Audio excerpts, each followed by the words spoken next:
Start by checking that included accessories and all parts of the brass drain kit are present. First, you have the solid brass caulking nut with tightening insert key. Then you have the rubber caulking gasket, a solid brass drain body, rubber and fiber gaskets, and solid brass locking nut. Then you also have a stainless steel drain grate and frame, but other finishes are sold separately. You have a 2-inch wide mesh tape for your final shower pan joints, and straight and corner putty knives. Once you make sure that all your materials are available, check to ensure there is a horizontal 2x4 on the base plate between each stud to support the wallboard. This provides the wallboard with the necessary support needed at the shower pan joint. The subfloor must be solid, level, and properly constructed to meet deflection standards.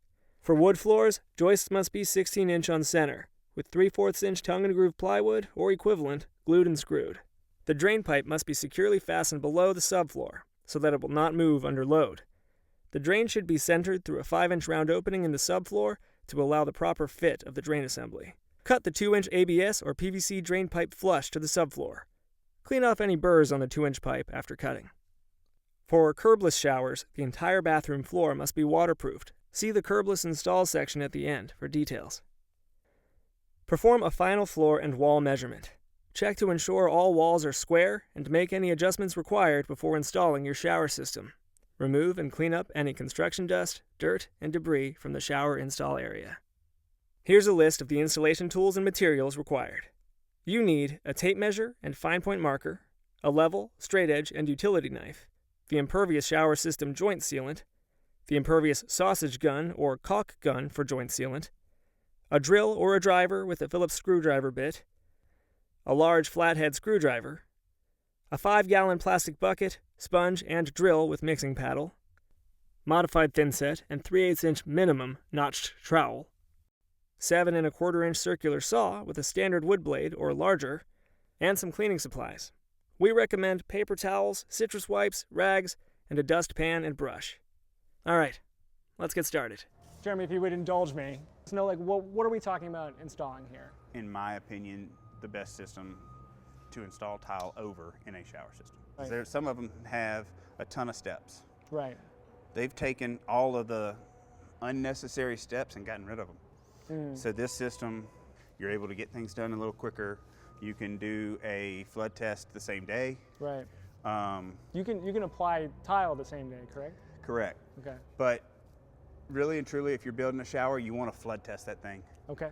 Okay. All it did was cost you the time that you were going to be at home anyway. Okay. So yeah, it's the cheapest insurance you can get. Sounds good to me. Okay. All kind of things. And so different accessories that they have with the system. This is a sausage gun, sausage tube full of the sealant that you're going to use in all your attachment areas. Okay. They also have a 10-ounce version of this. This is a 20-ounce version. I use this every time. This, you can go a lot further with it. Okay. So the way that we use this is we're going to drop it in here. We're going to have it roughly sticking out the top, just barely sticking out the top. We're going to take a knife, a screw, or whatever, and we're not going to cut the little metal tip off the top of it. Okay. The reason you don't want to cut that metal tip off is because if it was to make a big mess in here and get on these threads, once you put the tip on, you're not getting this off of there once it cures. So the best thing you can do is just take your knife and you're going to poke just a couple little holes in there. With this gun, you're going to get 3 of these tips. They're sealed on the end. You'll cut them to however much sealant you want to let out. You know, you're going to give yourself a little bit of room there. So 2 ways to install it. You're just going to take that thread area, slide it in, and it's going to make a full seamed, sealed up area right there. Then just screw it on. And at that point, you're ready to go. You don't have to cut it at an angle. You don't have to cut a V in it. You know, you just cut it across the front, because in this application, you're not trying to be crazy precise with it. You're just trying to fill up a 1/2-inch joint there. The inside and outside corner tool, this is all you're going to use for that. It's just going to spread your sealant. So if you hold it like this, with just your finger there, it applies okay. But if you'll get your fingers down a little further, they're protected. It'll really smooth things out, giving you that 1 inch on each side of the seams that you're going to want to see.